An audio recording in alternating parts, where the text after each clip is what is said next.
전 세계적으로 용을 본 사람은 아무도 없습니다. 지금까지 용을 본 사람 아무도 없는데 신기한 것은 동양과 서양에는 그 용이 다 단어 속에도 있고 그 사람들 생각 속에 다 있는 거예요. 참 신기한 일이에요. 동양의 용 주로 뱀의 형태의 길쭉한 형태를 하고 있죠. 얼굴은 악어의 얼굴을 하고 있고 사슴의 뿔을 가지고 있고 그 다음에 보통 한 4발 정도 이렇게 발을 가지고 있습니다. 어쨌든 동양의 용은 긴 뱀처럼 같은 긴 그런 것이고, 서양의 용은 날개가 달렸고 주로 용가리, 공룡의 날개 달린 형태, 어쨌든 그런 스타일의 용인 것입니다. 아무도 본 사람이 없고 아무도 날아다니며 입에 불을 뿜는 것을 본 적이 없지만, 그런데도 사람들의 관념 속에 이 용이라고 하는 것이 계속해서 자리를 잡고 있는 것 보면 그것 좀 이상하지 않느냐라고 하는 어떤 생각이 들긴 해요. 성경은 이 용을 하늘을 잡고 있는 사단으로 상징하고 있습니다. 저희 대학교가 기독교 학교였는데 학교의 상징물이 청룡이었어요. 그래가지고 용이 학교 지구를 감싸가지고 있는 그 파란 용이 뒤집어 쓰고 있었습니다. 우리 기독 학생에서는 맨날 그게 학교 상징물인데 저 용 대가리가 부서지게 하시고 우리는 맨날 그렇게 우리 기독 학생에서 아침마다 기도하고 막 뭐 그런 기억이 납니다. 어쨌든 용이라고 하는 것은 이 지구를 사로잡고 있는, 성경에서는 사단을 상징하고 있습니다. 존 스토트 목사님은 요한계시록에 이 용이 교회를 핍박하는 3가지 동료와 함께 일하고 있다라고 말하고 있습니다. 그것이 요한계시록 13장 1절에 나오는 바다에서부터 올라오는 열불짐승. 근데 이 열불짐승은 큰 권세를 가지고 있어요. 그래서 많은 사람들을 다 굴복시키고 그 다음에 그 사람들을 핍박하고 죽여요. 이 열불짐승은 뭐냐? 그래서 존 스토트 목사님은 로마의 권력의 실제적인 핍박이었다, 박해였다라고 말합니다. 로마라고 하는 나라 배후에서 그 나라의 힘을 가지고 교회를 핍박하며 두렵게 만들며 또 교회가 항복하고 십자가의 도에서 떠나도록 만들려고 하는 그 사탄의 계획이었다라고 하는 것입니다. 13장 11절에 보면 바다에서 2뿔을 가진 짐승이 올라옵니다. 이 2뿔 짐승은 스토트 목사님은 뭐라고 말했느냐?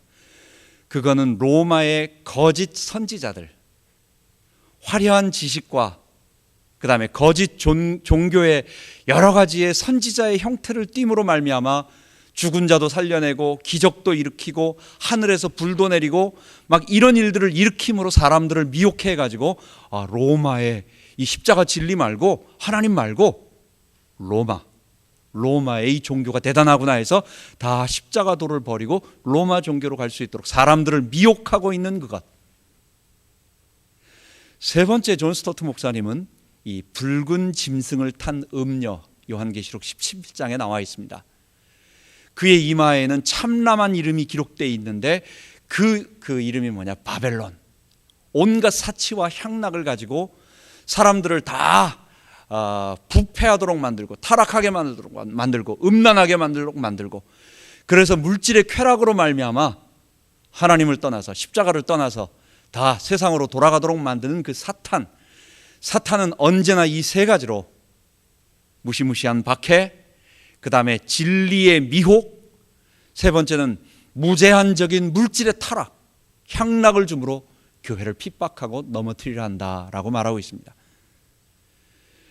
그런데 사탄은 이런 것 말고도 교회 안에, 이거는 외적으로 무시무시한 지금 용이 자기 동료들과 함께 교회를 핍박하는 큰 형태이고, 교회 안에 작은 일들을 가지고 교회를 하나하나 분열시키며 그 다음 교회가 무너지도록 하는 일을 하고 있습니다. 오늘 본문에 보면 바울이 편지를 14권 정도 썼는데 그 13권 14권 쓴 것 중에서 바울이 기분이 성도들과의 관계가 좋아서 한 편지가 있고 그렇지 못한 편지가 있어요. 바울이 복음을 전하고 교회를 떠나고 돌아다니고 있는데 교회 안에 거짓 선지자들이 들어와서 저 바울은 가짜 사도다. 언제 베드로와 12사도가 있을 때 예수님 따라다녔느냐? 그런 적 없지 않느냐? 어느 날 갑자기 자기가 하나님 계시를 받았다 그러면서 사도라고 칭하는 사람이다.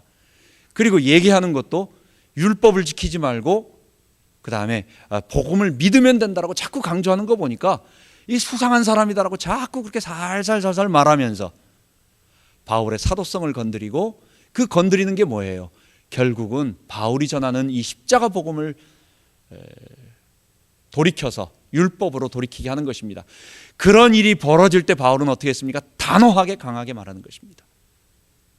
어떤 것도 타협하지 아니하고 내가 받은 것은 하나님께로부터, 그리스도께로부터 직접 받은 것이고, 내 사도권은 하나님께서, 그리스도께서 부활하셔서 직접 내게 주신 것이기 때문에 그거에 대해서 이런 반구, 어떤 말도 하지 말아라. 왜 그것을 강조합니까? 자기가 전하는 복음의 내용이 흔들리기 때문에. 바울이 사도가 아니면 그가 전하는 복음은 다 헛것이 되기 때문에 그런 것입니다. 그래서 갈라디아서나 고린도 전후서나 기타 어떤 서신에서는 바울이 아주 강력하게 질책하는 표현이 있습니다. 그런데 또 다른 어떤 성경에서는 바울이 아주 기분이, 그 성도와 관계가 아주 좋아요. 왜냐? 그 교회는 문제가 없어요.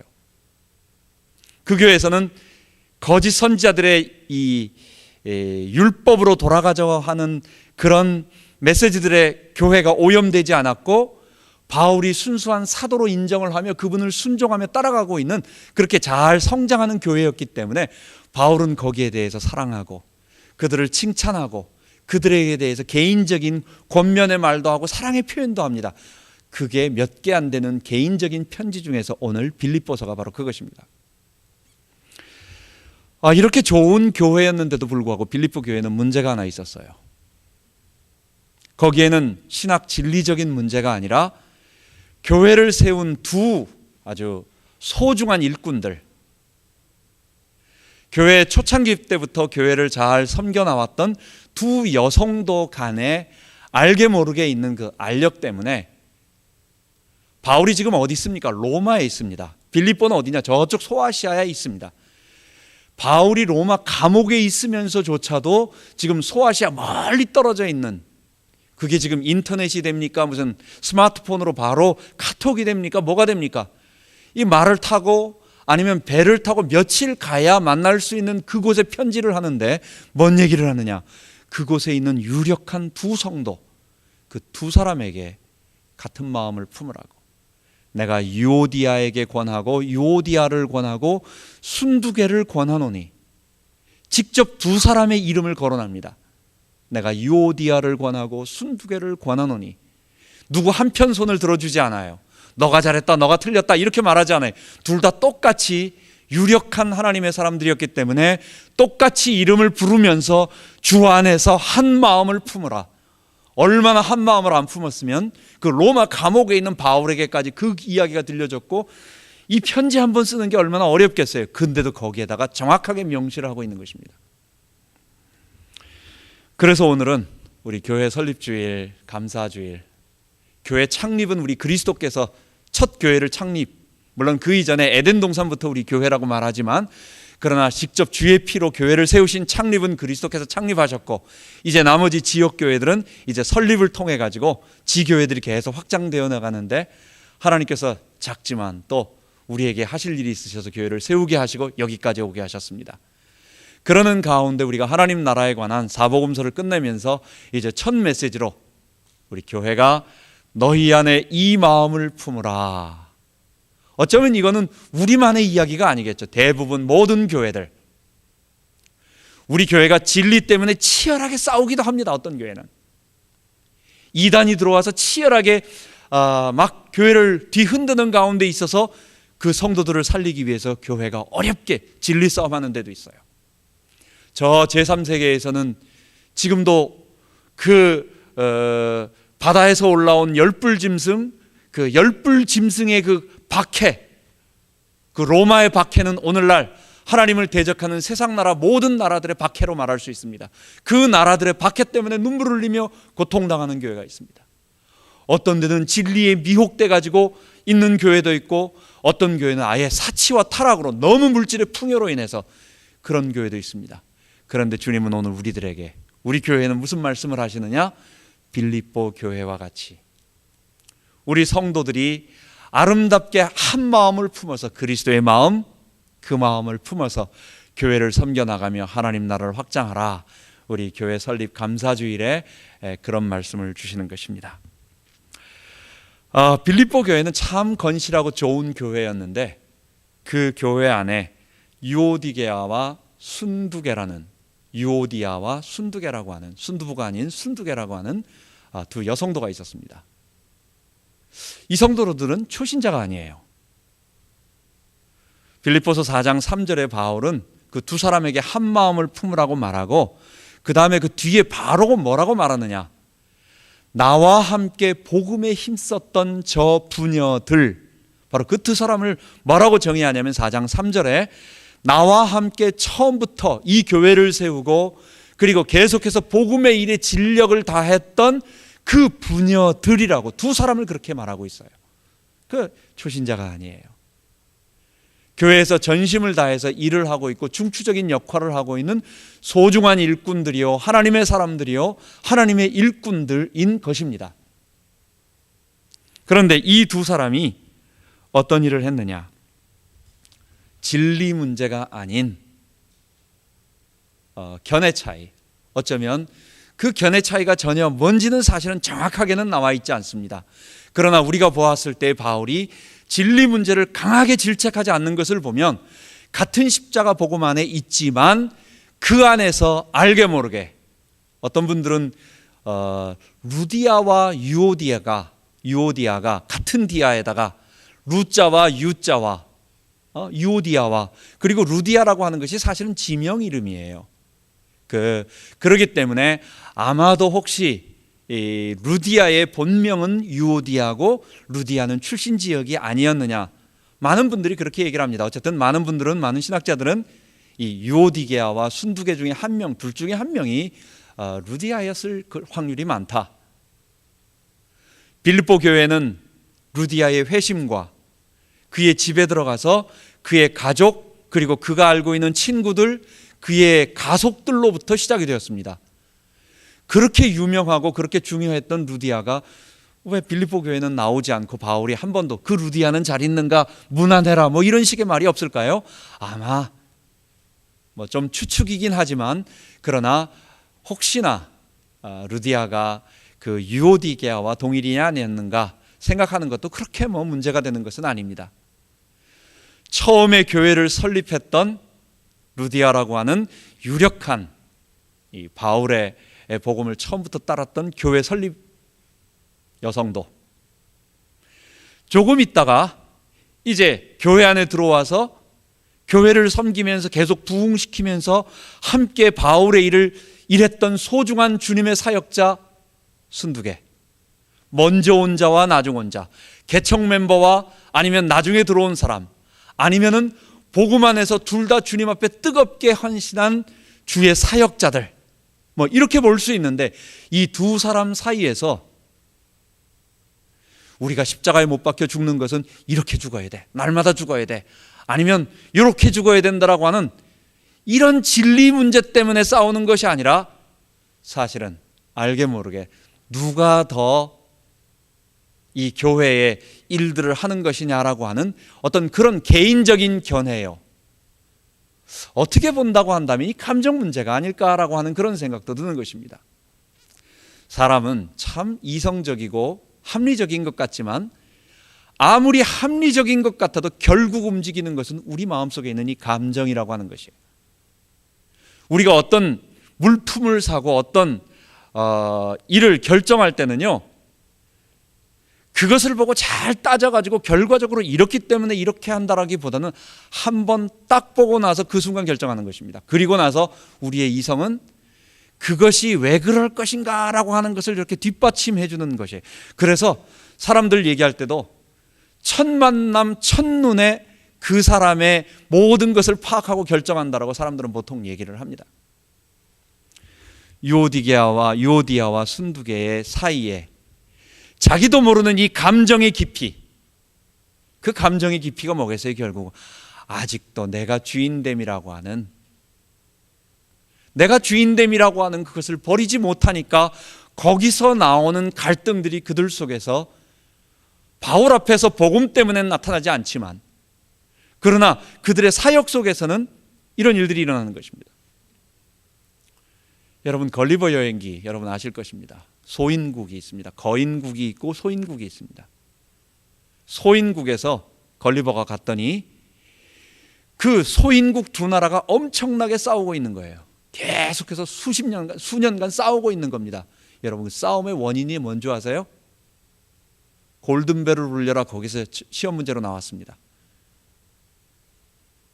계란을 깨먹는데 계란이 세우면 뾰족한 쪽이 있고 조금 둥근 쪽이 아래쪽이 있죠. 어떤 쪽을 먼저 깨먹어야 되느냐라고 하는 그것 때문에 수십 년간 싸우면서 수천 명이 죽어나가고 있는 것입니다. 계란을 갖다가 먼저 어느 쪽으로 깨먹는 자라고 하는, 아무것도 아닌 뾰족한 것을 먼저 깨먹으면 어떻고, 넓적한 데를 깨먹으면 어떻고, 뒤집어서 깨먹으면 어떻고, 이것 때문에 그들에게 전쟁이 계속 일어난다라고 하는 것은 여러분, 우리 속에서 아무것도 아닌 작은 감정의 문제. 근데 그 감정의 문제가 어디서 온 거예요? 결국 성경이 말하는 내가 주인됨이라고 하는 자기 중심성의 죄를 벗어나지 못하니까, 결국은 거기에서부터, 그것을 포기하지 않으니까 거기에부터 나오는 것입니다. 그래서 바울은 빌립보서 2장 2절부터 4절에 오늘 첫 번째 이야기를 하고 있습니다. 마음을 같이하여 같은 사랑을 가지고 뜻을 합하여 한 마음을 품고. 바울이 지금 편지를 쓰면서 이런 말을 한다는 얘기는 뭐예요? 그런 일이 안 일어나고 있으니까 그런 말을 하고 있는 거예요. 교회 내에서 처음부터 복음에 힘썼던 유력한 두 사람으로 인해서 두 사람의 약간의 알게 모르게 알력은, 교회 내에 알게 모르게 그와 연관된 친구들, 그와 같은 사람들, 이런 것들이 쭉 이렇게 펼쳐다 보면 자꾸만 이렇게 교회가 분열되고 하나 되지 못하는 그런 일들이 벌어지기 때문에 바울이 이제 전반부에는 문안 인사와 감사의 표현과 여러 가지를 하고, 그 다음에 1장 후반부에 복음에 합당한 일을 하라, 그렇게 생활하라 말을 하면서, 그렇게 복음에 합당한 일이 뭐냐? 이 빌립보 교회에서는, 여러분, 우리 주님의 교회도 마찬가지고 우리 주님의 교회만이 아닌 모든 교회 다 마찬가지예요. 예수님을 주로 고백하고 십자가 앞에 자기 주인됨을 못 받고 예수를 따르겠다라고 선언한 이 교회들이지만, 우리 안에 아직도 여전히 남은 죄의 본성, 자기 주인됨의 이 감정적인 그것들이 우리로 하여금 주님과의 관계를 자꾸 벌어지게 만들고, 그 다음 성도들과의 관계를 분열시키는 것입니다. 그래서 첫 번째 바울은 너희에게 한 마음을 같이 하여 같은 사랑을 가지고 뜻을 합하여 한 마음을 품으라고 말하고 있는 것입니다. 여러분, 갈등은 왜 생깁니까? 네 가지로 설명할 수가 있겠어요. 갈등은 첫 번째 왜 생깁니까? 갈등은 사람보다도 일 처리를 우선시하기 때문에 그렇습니다. 우리 교회 일과 세상 일이 다른 게 있습니다. 회사는요, 사람이 수십 명 죽어나가도 상관이 없어요.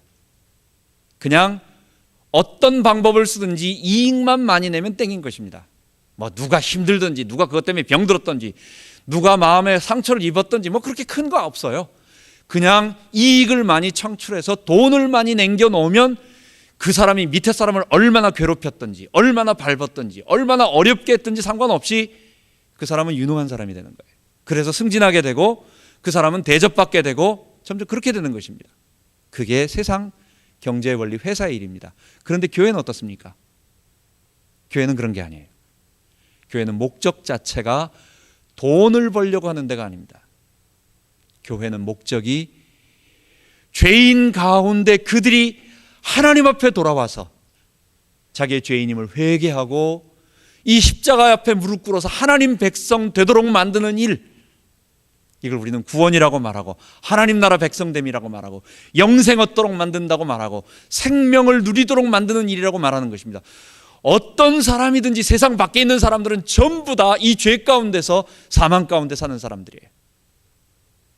아무리 멋있게 화려하게 산다고 해도 그의 내면의 고통, 물질은 좀 풍요할지 모르지만 그 내면의 고통, 그 자녀의 아픔, 그 개인의 심적 고통, 아니면 미래에 대한 걱정, 어떤 사람도요 아픔이 없고 두려움이 없고 걱정이 없는 사람이 없어요.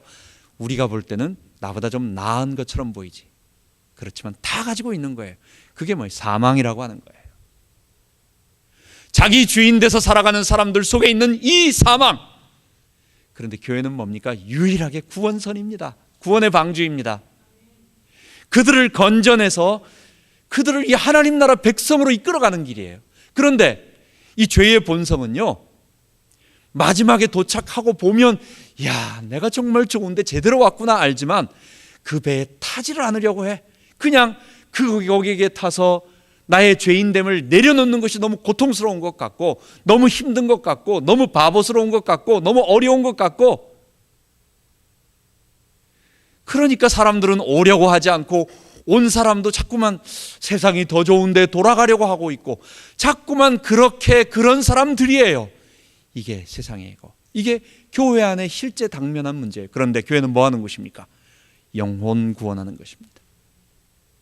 십자가에 못 박힌 예수와 함께 우리 같이 이 하나님 백성으로서 하나님 나라 가자고 하는 천국의 대사관이에요. 하늘나라로 들어가는 유일한 문을, 천국 열쇠를 교회, 이 천국의 지점을 본점인 천국과 함께 여기에다가 대사관을 주셨어요. 그래서 들어오라고. 사실 아쉬운 건 우리가 아닌데, 그죠? 근데 우리가 아쉬운 입장으로서 자꾸만 오라고 하는 겁니다. 솔직히 누가 아쉽습니까? 바깥에 있는 사람들이 아쉬운 건데, 우리가 주님 때문에, 우리를 사랑하시는, 나를 먼저 사랑하신 그분 때문에 우리가 숙이는 것입니다. 그래서 교회의 일은 첫 번째, 일 처리보다도 사람을 중시해야 돼요. 내가 분명히 교회 일에는 사람만 이렇게 상대하는 것이 아닙니다.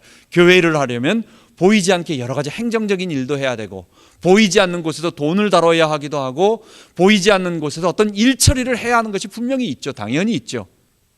그러나 내가 처리해야 하는 일이, 내가 하는 방법이 아무리 빠르고 효율적이고 돈이 세이브되고 온갖 것이 되어도 그렇게 일을 처리했을 때에 어떤 사람들이 이해하지 못하고 오해하거나 낙심하거나 그것 때문에 상처받아서 이 구원의 진리를 듣는데 마음에 상처가 된다면, 내가 아무리 설명을 해줘도 그 사람이 이해하지 못한다면 차라리 내가 그 사람을 잃는 것보다 돈을 잃는 것이 나아요. 교회는 그것입니다. 왜냐? 우리는 사람을 살리기 위한 것이기 때문에. 그래서 첫 번째, 교회 안에서 갈등이라고 하는 성도들 사이에, 유력한 성도들 사이에 일어나고 있는 이 갈등 중에 첫 번째 원인이 사람, 영혼 구원이라고 하는 이 구원의 목적, 어떻게든지 사람을 살리려고 하는 이 하나님 말씀을 이 사람이 들을 수 있도록 하는 그 일이 아닌, 교회를 회사 일처럼 자꾸만 효율적으로 따져서 하려고 하는 그런 것 때문일 수 있습니다. 우리는 그렇게 해서는 안 되겠습니다. 두 번째로, 갈등은 그 마음 깊은 곳에서 보면, 오늘 3절에 보면 각각 자기보다도 다른 사람을 더 이렇게 낮게가 아니고 이렇게 높게, 낮게 여기고. 이 말은 무슨 말이에요? 갈등이 왜 생기는 겁니까? 내가 저 사람보다 나은 거예요. 저 사람이 나보다 낫고 내가 저보다 나은 거예요. 우리 마음 깊은 곳에 내가 너보다 나아, 뭐든지 내가 판단하는 게 옳고, 내가 생각하는 이 행동이 옳고, 내가 지금 깨달은 게 더 옳고 하는 모든 부분에 있어서 나라고 하는, 내가 너보다 낫다라고 하는, 더 높다라고 하는 그런 마음이 복음 알고 있다라고 하는, 구원받았다라고 하는, 하나님 말씀 깨달았다라고 하는 교회 안에 유력한 두 사람, 유오디아와 순두개의 마음속에 알게 모르게 그런 알력들이 있는 것입니다. 여러분, 우리도 조심해야 돼요. 바울이 말하는 것처럼 언제나 아무 일에든지 다툼이나 허용으로 하지 말고 각각 자기 일을 돌아볼 뿐더러 다른 사람의 일을 돌아보면서, 근데 각각 자기보다도 다른 사람을 더 높게, 낮게, 좋게 여기며, 교회 문제는 언제나 내가 당신보다 아래입니다 라고 생각할 때 다 해결되는 것입니다. 모든 문제는 내가 당신보다 그래도 나은 게 있잖아. 내가 배운 게 더 많고, 가진 게 더 많고, 아는 게 더 많고, 인물이 더 낫고, 키가 더 크고, 하든지 뭐든지 발가락이 더 크고, 뭐든지 간에 더 낫다라고 하는, 내가 당신보다 낫다라고 하는 그 마음 배경 속에 가지고 있는 그것, 여러분 그게 뭐예요? 죄예요. 죄. 그게 죄예요. 우리 속에 있는 이 죄의 본성을 그렇게 표현하는 것입니다. 세 번째 갈등은 더 깊게 따지고 본다 보면 결국은 뭡니까? 내가 저 사람을 미워하는 거예요. 우리가 자녀나 아내나 와이프나 이렇게 하다가 어떤 의견 충돌이 있어요. 그런데 그 충돌이 있다고 해가지고 죽기 살기로 싸우지 않습니다. 아무리 의견이 달라도 사랑하면요, 그게 갈등이 되지 않아요. 그냥 어떻게 하다 넘어가 버리고 그냥 따라가고, 에휴 내가 죽지 이러면서 내가 참지 이러면서 넘어가고, 근데 그게 문제가 되지 않아요. 갈등이 생기지 않아요. 왜 그렇습니까? 사랑하기 때문에. 이 갈등이 끝까지 남는 것은 아무리 일이 맞는데 어쩌고 저쩌고 다 따지고 봐도 맨 밑바닥엔 뭐냐? 저 사람을 사랑하지 않는, 좀 더 적극적인 표현으로 말한다면 그 사람에 대한 미움이 있는 것입니다. 여러분, 우리는 이것을 누가복음 10장에 예수님께서 하신 표현, 마리아와 마르다 사건이 있습니다. 우리 다 알고 있어요. 예수님이 어느 마을에 가셨는데 마리아와 마르다, 오빠 나사로를 죽은 자 가운데서 살리신 그 형제들이에요. 자매들이에요. 그러니까 예수님과 꽤 친분 관계가 있었고, 그래서 예수님이 그 마을에 오시니까 자기 집으로 들였어요. 초청했어요. 그럼 예수님만 옵니까? 최소한 12제자는 같이 따라오는 겁니다. 그리고 12제자만 따라와요? 예수님의 말씀을 듣고자 하는, 가는 곳마다 계속 몰려다니는 많은 사람들, 그리고 예수님과 함께 하고자 하는 많은 사람들이 계속, 그러니까 수많은 사람들이 몰려오고 있는 상황이에요. 자, 예수님을 손님으로 모셔드렸어요. 그랬는데 손님으로 모셨으면 어떡합니까?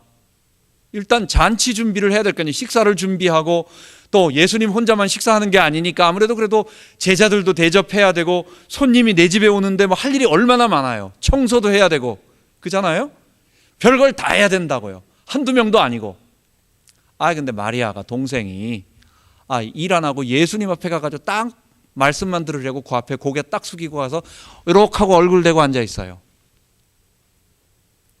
참 얄밉죠. 마르다가 지금 일이 너무 분주합니다. 당연히 분주하죠. 왜? 자기가 예수님을 모셨는데, 그리고 그분에게 여러 가지 대접을 하고 여러 가지 하려니까 사람 한두 여러 가지 일이 있습니까? 근데 지금 자기는 바빠 죽겠는데 자기 동생은 은혜 받는다고 해가지고 예수님 앞에 가가지고 말씀만 딱 들으려고 하니까 마음이 너무 이게 분주한 거예요. 너무 그래가지고 예수님한테 갑니다. 예수님, 제가 마리아 좀 하지 말고 내 일 좀 도와주게 하시라고. 그랬더니 예수님께서 마르다에게 하는 말이, 여러 가지 일로 분주하지 말고 한 가지 일만 해라. 괜찮다. 마리아는 좋은 일을 택했다. 이렇게 표현을 하십니다. 여러분, 이 말을 잘 생각해 보세요. 예수님은 지금 마리아를 책망하는데, 마리아에게 약간 그렇게 하지 말고 이런 것이 옳다라고 이렇게 말씀을 하시는데, 지금 마리아에게 무엇을 책망하고 계신 것입니까? 너 일하지 말고 너도 여기 앉아서 메시지 이렇게 말씀 듣고 이렇게 있어라. 지금 예수님이 그 얘기를 하고 계신 게 아니에요. 교회에 부흥회를 하고 손님을 청했습니다. 수많은 사람들이 옵니다. 이 사람들이 와가지고 우왕좌왕 막 이렇게 하면 얼마나 많이 어려워요. 그리고 이 사람들이 그러면 은혜도 못 받아요. 그러니까 누군가는 일을 해야 돼요. 좌석을 배치해야 되고, 파킹랏에 사람들이 어렵지 않도록 이것도 해줘야 되고, 여러 가지 할 일이 한두 가지가 있는 게 아니에요. 그런데 그런 일 아무도 하지 말고, 그런 거는 다 육적인 일이니까 하지 말고 너도 그냥 딴 거 다 내팽개치고 요 맨 앞자리에 앉아가지고 말씀만 들어라. 지금 예수님이 그 얘기 하자는 게 아니에요. 마리아에게 꼭 어디 가나고 마리아같이 얄미운 사람들이 있다고. 꼭 일은 안 하고 꼭 그 사람 앞에 가가지고 그 얼굴 내밀고 가만히 이렇게 은혜 받으려고 하는 그런 사람들이 꼭 얄미운 사람들이 있다고. 마리아에게 잘했다라는 표현도 아니고 마르다에게 너가 하는 일이 잘못했다라는 얘기가 아니라 뭘 얘기하느냐, 일에 분주해서 마리아를 미워하고 있는, 저 마리아 좀 저 얄밉지 않아요? 저거 내 동생인데 저거 지금 지가 나와 같이 일을 해야 되는데 지금 지는 혼자 가서 은혜 받고 있겠다고 하는데 저거 얄미워요 라고 하는 그 마리아의 마음속에 있는 그 미움을 말씀하시는 거예요. 여러분, 우리가 그렇습니다. 우리 마음속에 일 때문에 분주해서, 첫 번째, 일에 지치지 말자고요. 일보다 더 사람, 첫 번째 일보다 사람입니다. 두 번째, 내가 섬겨야 할 모든 사람들은 모든 사람들 가운데 나는 가장 낮은 사람이다. 나는 낮은 사람이다. 나는 너무너무 부족한 사람인데 주님이 날 구원해 주셔서 살리신 사람이다. 그리고 세상 모든 사람들이 나보다 더 낫다 라고 주님 생각하라고 하시고, 세 번째, 저 사람에 대한 미움을 가져서는 안 되는 것입니다. 그것 때문에 마리아가 힘들어했고 예수님은 그것 때문에 시험 들지 말라고 말씀하시는 것이고, 그런 것이었습니다. 마지막으로 네 번째는 뭐냐면, 갈등은 결국은 한마디로 말한다면, 이 세 가지를 한마디로 말한다면, 내가 지금 십자가에 그리스도와 함께 못 박히지 않았다라는 것입니다. 여전히 내 속에 내가 주인 돼서 살아가고자 하는 이 죄의 본성이 남아있기 때문에, 물론 다른 사람에게 그런 마음을 갖도록 고통을 주도록 내가 그런 얄미운 짓 하는 것도 잘했다는 건 절대 아니에요. 그러나 그 사람 문제는 주님이 그 사람에게 하는 얘기고, 내 문제에 내 문제, 다른 사람의 아픔과 다른 사람의 어떤 행동으로 인해서 내가 상처를 받고 내가 어려워하지 않도록 내가 먼저 주님 앞에 무릎 꿇고 내가 십자가 앞에 주님과 함께 못 박혀서 내가 나의 주인됨을 포기하고 예수의 주되심을 고백하는 그 일, 여러분, 이 네 가지가 이루어질 때 우리에겐 갈등이 없는 것입니다. 사탄은 엄청난 두뿔 짐승, 열뿔 짐승, 큰 붉은 짐승을 탄 음녀 같은 모습으로 교회를 핍박하고 우리를 핍박하기도 하지만, 그렇지 않을 때는요, 그렇게 하지 못할 때는 사단은 조용하게 우리의 작은 죄의 본성을 건드림으로 말미암아 아무것도 아닌 일 때문에 너무도 소중한 우리의 교회 형제 함께 손잡고 하나님 나라 가야 할 위대한 우리의 동료들과 분리되도록 만드는 그런 일을 하는 것입니다. 우리가 속지 말아야 되겠습니다. 그러면서 바울은 우리가 자기를 낮추고 그 다음에 서로 사랑하며 한 마음과 한 뜻을 품어야 하는 근거를 5절부터 11절까지 말해주고 있습니다. 두 가지입니다. 첫 번째는 그리스도께서 우리를 위하여 낮아지셨다는 것입니다. 너희 안에 이 마음을 품으라 곧 그리스도 예수의 마음이니 그는 근본 하나님의 본체시나 자기를 비어 종의 형체를 가져 사람들과 같이 되었고 사람의 모양으로 나타나셨음에 죽기까지 순종하셨다라고 말하고 있는 것입니다. 예수님은 본래부터 하나님의 본체셨어요. 그분은 성삼위 하나님으로 이 땅을 창조하실 때부터, 태초부터 하나님과 함께, 성부 하나님과 함께 천지 창조에 함께 하셨던, 그 성육신하기 이전에는 로고스로 불려주셨고 보이지 않는 영으로 거하셨고, 그 다음에 그 성육신하신 그분이 육체가 되셔서 이 땅에 오신 것입니다. 그렇기 때문에 이 땅에서 예수님보다 높은 사람이 없어요. 누가 예수님보다 높겠어요? 누가, 어떤 왕이, 어떤 임금이, 어떤 재벌이, 어떤 사람이 예수님보다 높겠어요? 없는 것입니다.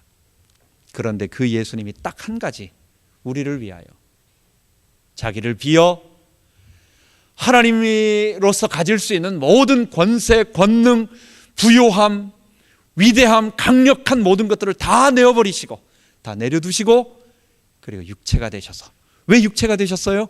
죽으시기 위하여, 우리를 위하여 죽으시기 위하여 낮아지셨다는 것. 우리가 왜 낮아져야 됩니까? 우리가 왜 상대방과의 우리 성도들 사이에서 서로 낮아지려고 우리가 경쟁해야 됩니까? 우리는 서로 낮아지려고, 서로 말석에 앉으려고, 끝자리에 앉으려고 노력하고 경쟁을 해야 돼요. 왜 그래야 됩니까?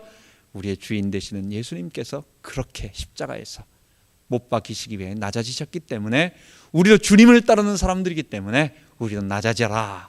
바울이 5절부터 8절까지 그렇게 말하고 있습니다.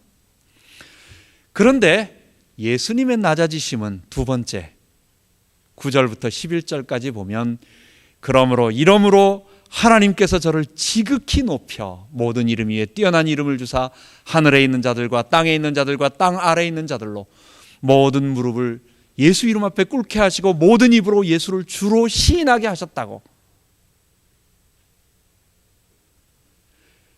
스스로 낮아지고 우리를 위해 죽기까지 낮아지신 그분, 그 그리스도를 하나님께서 지극히 높이셨다는 것입니다.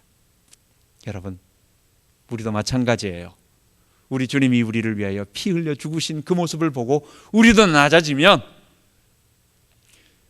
높여지기 위해서 일부러 낮아지는 게 아닙니다. 그냥 낮아지는 것입니다. 우리 주님이 낮아지셨기 때문에 우리는 원래 그런 사람들이다 생각하고 십자가에 못 박혀 낮아지는 것입니다. 그러면 주님께서 그리스도를 높이신 것과 같이 하늘에서 영영한 별이 될 수 있도록 우리를 높여 주신다는 것입니다. 그래서 이 말씀을 우리가 마지막으로 정리하면서 우리가 마치도록 해보겠습니다. 루디아와 순두계의 갈등을 우리가 잊지 말아야 되겠습니다. 교회를 커뮤니티로 생각하면, 교회 속에는 커뮤니티의 성격이 있습니다. 한국 교회는 우리 소속감을 느낄 만한 많은 단체들이 있습니다. 그냥 한국에 있는 자체가 나는 한국 사람이라고 하는 동일한 이 집단 거기에 소속되어 있기 때문에 뭐 그렇게 불편하지가 않아요. 그런데 미국은 그렇지가 않아요. 그렇기 때문에 교포 사회에서는 내가 어디에 소속해야 된다라고 하는 그런, 인간은 사회적 존재로 하나님 지으셨기 때문에 소속이라고 하는 그것이 훨씬 더 큽니다. 그래서 많은 사람들이 한인교회, 교회를 그냥 예배 드려주고 있고 목사님 설교를 해주고 있는 형태를 갖추고 있는, 그거는 부수적인 거예요. 뭘 해도 상관이 없어요. 뭐 어떤 사람은 그냥 불교 절간에 가가지고 비는 거나 아니면 뭐 누가 뭐 하는 거나 그렇게 큰 상관이 없이 그냥 교회, 말씀, 진리, 생명 이런 게 주가 아니고 그냥 모여서 사람 모여 있는, 근데 그것이 뭐 목사님이 예배 좀 드려주고 있는, 예배 형태를 띠고 있는, 교회 형태를 띠고 있는 그런 사회적 커뮤니티로 생각하기 쉽습니다. 이런 사람들 속에는 먼저 온 자와 나중된 자, 내가 여전히 주인이라고 하는, 내가 이 소속 집단에서 어떤 위치를 차지해야 된다라고 하는 이 죄의 본성이 그대로 남아 있어요.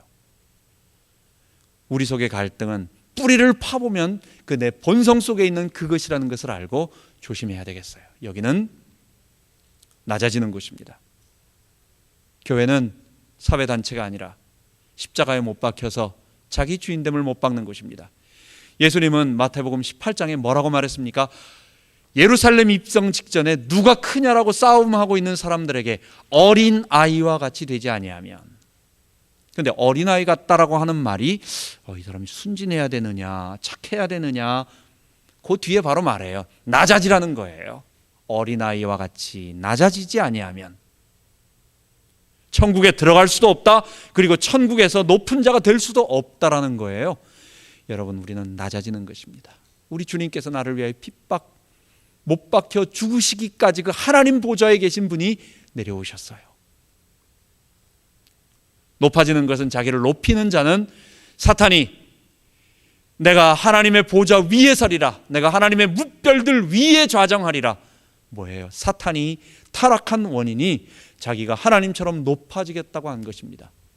그런데 예수님은 오히려 자기를 비어 이 땅에까지 내려오셔서 낮아지신 것입니다. 우리도 우리를 위해 피 흘리신 주님과 같이 낮아져서 죄를 이기고, 이게 십자가에 못 박는 거예요. 두 번째, 십자가에 낮아지신 그리스도를 따라 우리도 정말 낮아져야 되겠습니다. 그리스도를 따라 나도 다른 사람보다 더 낮아질수록, 낮아지면 내가 바보처럼 되는 것 같은데 그렇지가 않아요. 그때 생명이 임해요. 그것처럼 우리의 이 죄의 본성으로부터 벗어나는 거예요. 그게. 그러니까 이거는 신비입니다. 이거는 안 해본 사람은 몰라요. 내가 너보다도 더 뛰어나고 내가 너 대단한 나은 사람이다 라는 마음을 딱 기본적으로 가지고 그 다음에 아닌 척을 하려니까 힘든 거지, 마음속에 아예 그 자신을 십자가에 못 박고 우리 주님이 날 위해 피 흘리셨고 나는 주인이 아니고 주님이 내 주인이십니다, 주인이십니다 고백하고 다른 사람을 섬기겠습니다. 그리스도께서 우리를 위해 피 흘리신 것처럼 나도 주님을 섬기며 나도 주님과 함께 십자가에 못 박히겠습니다 한 사람에게는 주님이 생명으로 우리 안에 거하시며 우리를 이끌어 주시는 것입니다. 그래서 자기를 높이는 자는 사망의 길을 가지만 그러나 자기를 낮추는 자는, 겸손하게 자기를 낮추고 주님과 동행하는 자는 생명의 길로 가는 것입니다. 여러분이 놀라운 역설적인 이 축복을, 이 하나님 나라 축복을 우리가 맛보고 우리 주님의 교회가 계속해서 사랑 가운데 아름다운 이 사단이 틈타지 못하는 그런 교회로 이 땅에 하나님 나라를 이루어가는 교회 되길 바랍니다. 기도하겠습니다. 하나님 아버지, 우리 교회 설립 감사주일에 참으로 감사한 것은 하나님 부족하지만은 참 교회를 정말 주님께서 붙잡고 계셨고 주님께서 이끌어 오셔서 지금까지 또 우리에게 이 바른 길로 계속 갈 수 있도록, 또 우리가 할 수 있는 일을 하나님 이 땅에서 계속 할 수 있도록 하시니 감사합니다. 하나님, 우리에게는 박해도 없고 우리에게는 어떤 물질적인, 교회가 물질적인 것이 많아서 부패하거나 타락할 그것도 아직 아니고, 또 진리 자체에 대해서 우리가 미혹될 만큼 진리가 혼탁한 교회도 아닙니다. 그런데 우리 교회, 아니 우리 교회뿐만 아니라 모든 교회들에게 사단이 공격하는 그 마지막 카드가 성도들 사이에서 여전히 남아있는 이 죄의 본성을 가지고 우리를 나약하게 만드는 그 부분이었습니다.